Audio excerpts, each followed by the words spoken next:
बिस्मिल्लाहिर्रहमानिर्रहीम। इस वीडियो में हम एप्लीकेशन ऑफ डिफरेंशियल इक्वेशन से रिलेटेड प्रॉब्लम्स करेंगे, जिसमें सबसे पहले हम ग्रोथ एंड डिके के बारे में डिस्कस करेंगे। ग्रोथ एंड डिके के लिए हमें ये डिफरेंशियल इक्वेशन जो है वो इनिशियल वैल्यूज़ प्रॉब्लम्स के साथ ये हमारी डिफरेंशियल इक्वेशन फॉर्म बनेगी। यानी जो कंसर्न हमने फाइंड करना है उसका रेट ऑफ चेंज, और वो किसके प्रोपोर्शनल है। ठीक है, रेट ऑफ चेंज का मतलब है कि टाइम के साथ साथ कितना डिफरेंस आया है। So that is known as D x over D T. अब ये वेयर के is a constant of proportionality. Like bio की बहुत सारे प्रॉब्लम्स हैं, जैसे बैक्टीरिया की पॉपुलेशन और इसी तरह स्मॉल एनिमल्स की पॉपुलेशन। इसमें अगर हमें एट द स्टार्ट, यानी जब हमारा जो प्रैक्टिकल स्टार्ट होना है वो इनिशियल टाइम पे हमें अगर उसका ग्रोथ रेट मालूम है और उसकी प्रेजेंट पॉपुलेशन, तो इन फ्यूचर हम उसकी पॉपुलेशन जब के की वैल्यू हम कैलकुलेट कर लें तो हम उनकी फ्यूचर की पॉपुलेशन बता सकते हैं कि इन फ्यूचर इसकी पॉपुलेशन क्या होगी। इसी तरह बहुत सारे फिजिक्स और केमिस्ट्री के भी प्रॉब्लम्स हैं, लाइक यूरेनियम, जिस तरह रेडियो एक्टिविटी यूरेनियम का डिके हो रहा हो, और तो इस टाइप में फिर ये वाली जो है हमारे पास डिफरेंशियल इक्वेशन इस्तेमाल होती है। और यहाँ पर ये जब ये जो रेट ऑफ चेंज है ये दिया जाता है कि प्रोपोर्शनल है लेट्स से एक्स के, तो प्रोपोर्शनैलिटी को हटाने के लिए हम कांस्टेंट ऑफ प्रोपोर्शनैलिटी लगाते हैं। So d x over D t is equal k x लिखा जा रहा है। अब अगर तो ग्रोथ रेट बढ़ रही है तो प्रोपोर्शनैलिटी पॉजिटिव होगी, और अगर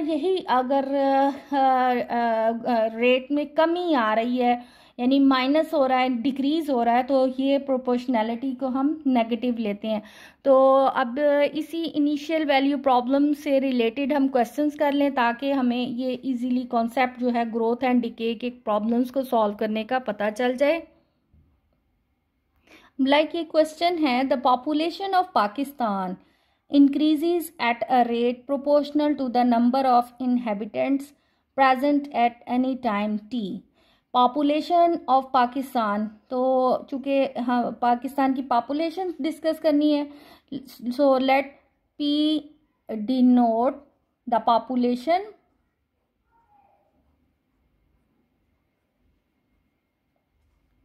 एट एनी टाइम,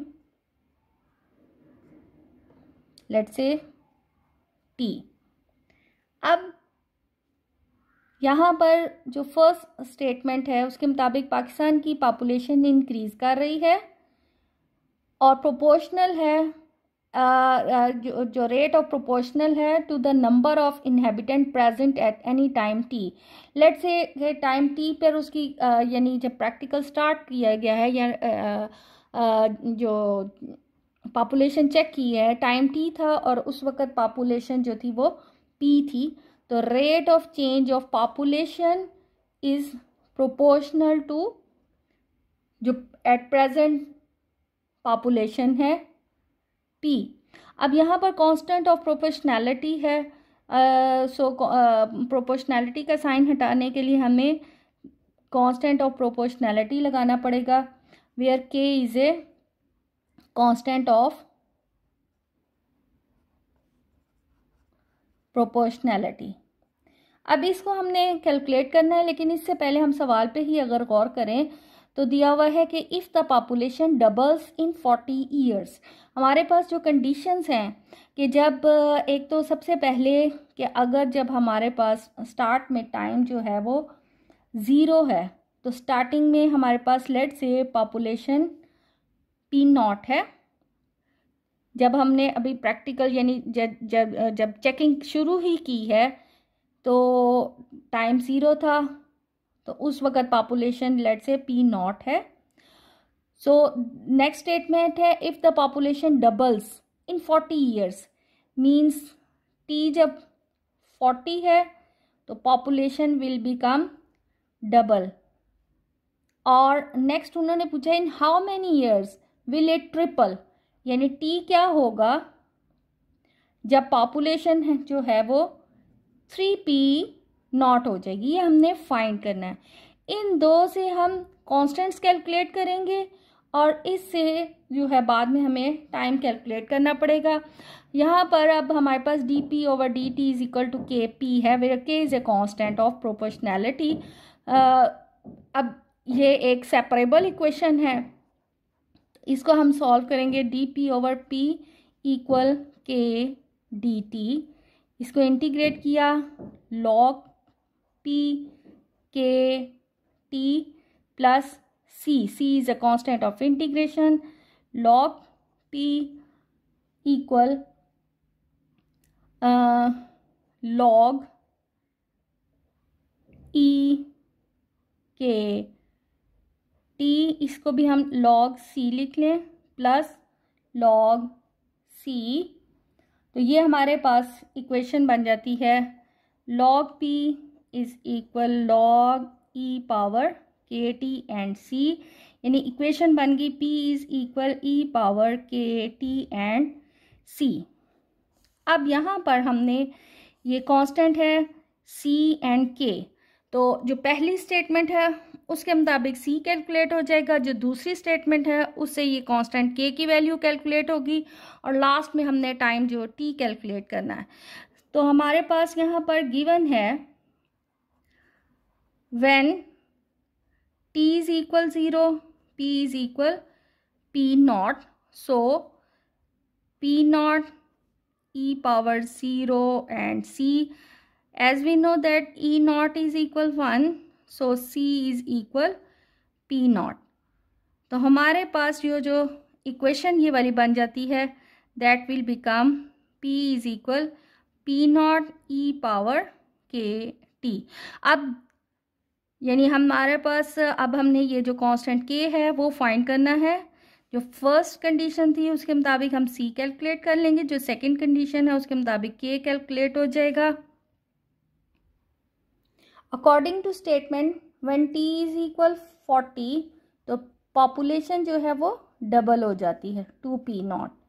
तो हमारी जो इक्वेशन है p is equal p0 e power k t, जब इसमें हम सब्स्टिट्यूट करेंगे so we have 2p0 p0 e power 40k, so we have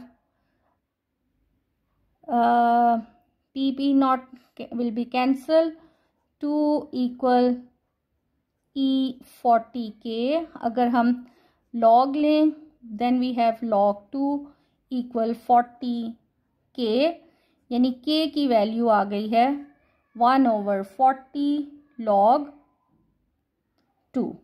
hence final जो हमारे पास रिलेशन बनी है p is equal p0 e power 1/40 log 2t। अब हमें पूछा गया था कि टाइम क्या होगा when p is equal triple 3 times यानी 3p0, तो इसमें हम सब्स्टिट्यूशन कर दें। सो 3p0 equal p0 e 1/40 log 2t, so 3 is equal e 1/40 log 2t। Again हम log ले लें, सो log 3 इक्वल 1/40 log 2t। अब इसको सिंप्लीफाई कर लें, then we have t is equal 40 log 3 log 2।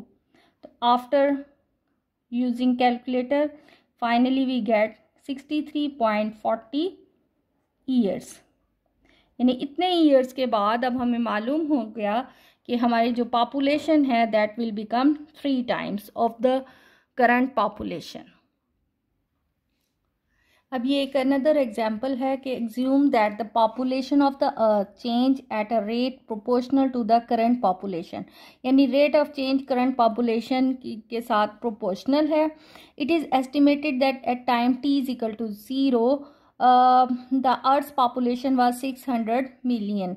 यानी कंडीशंस हमारे पास हैं कि when T is 0 the P is equal 600 million और टी 300 है, उस वक़्त पी जो है वो 2.8 बिलियन है।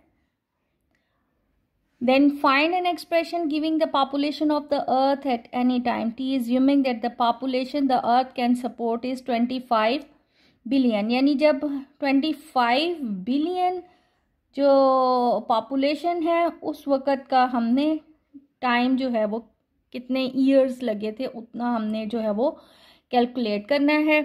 तो ये चूँकि d over D t, population rate of change of population is proportional है पी के, वेयर के is a constant of proportionality.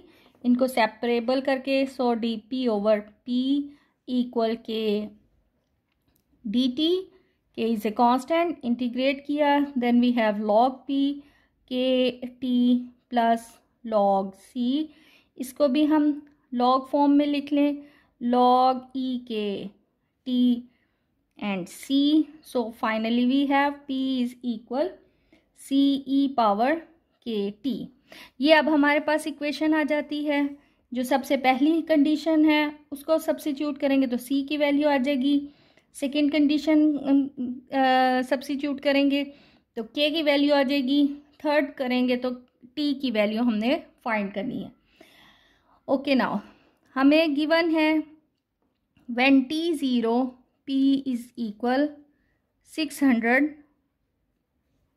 Million, so 600 c e 0, तो यहाँ से c जो है वो आ रहा है हमारे पास, c की वैल्यू आ जाती है 600।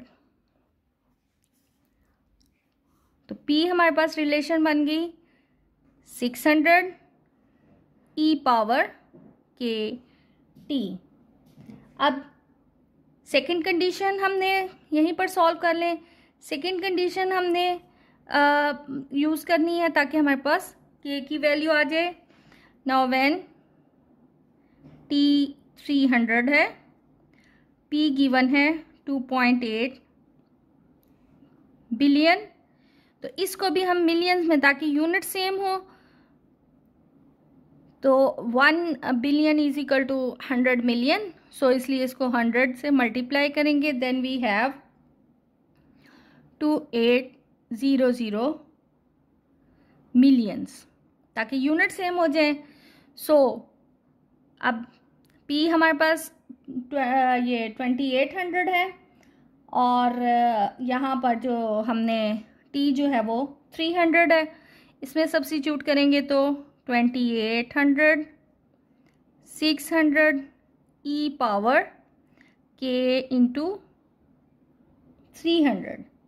इसको अब सिंप्लीफाई करें, then we have k is equal 0.005।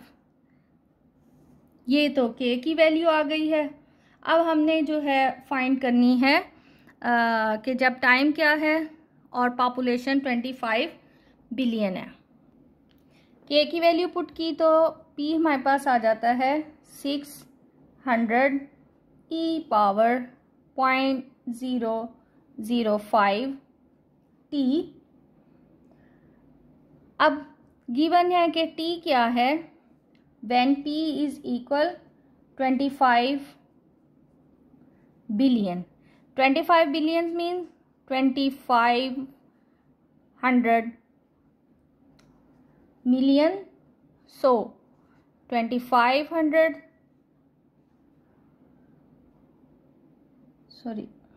25,000 equal 600 e power 0.005 t।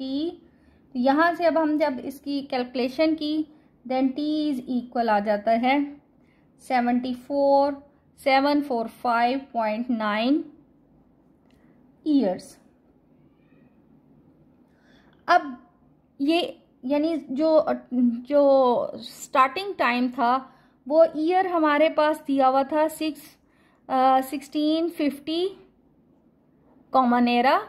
अब एराज में जब हमने कैलकुलेट करना है इतने साल के बाद इसकी जो पॉपुलेशन है वो 25 बिलियन बन गई। इसका मतलब है हमने टोटल ईयर्स बताने हैं। सो द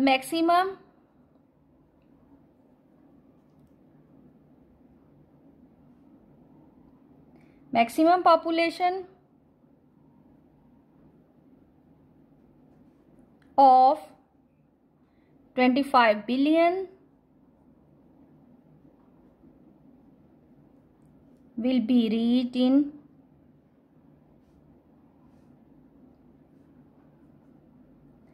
स्टार्टिंग तो 1650 से था और इसमें अब ये 745.9 ईयर्स ऐड होकर तो ये अब हमारे पास बन जाता है 2395.9। इसको राउंड ऑफ कर लें, then we have 2396 common era.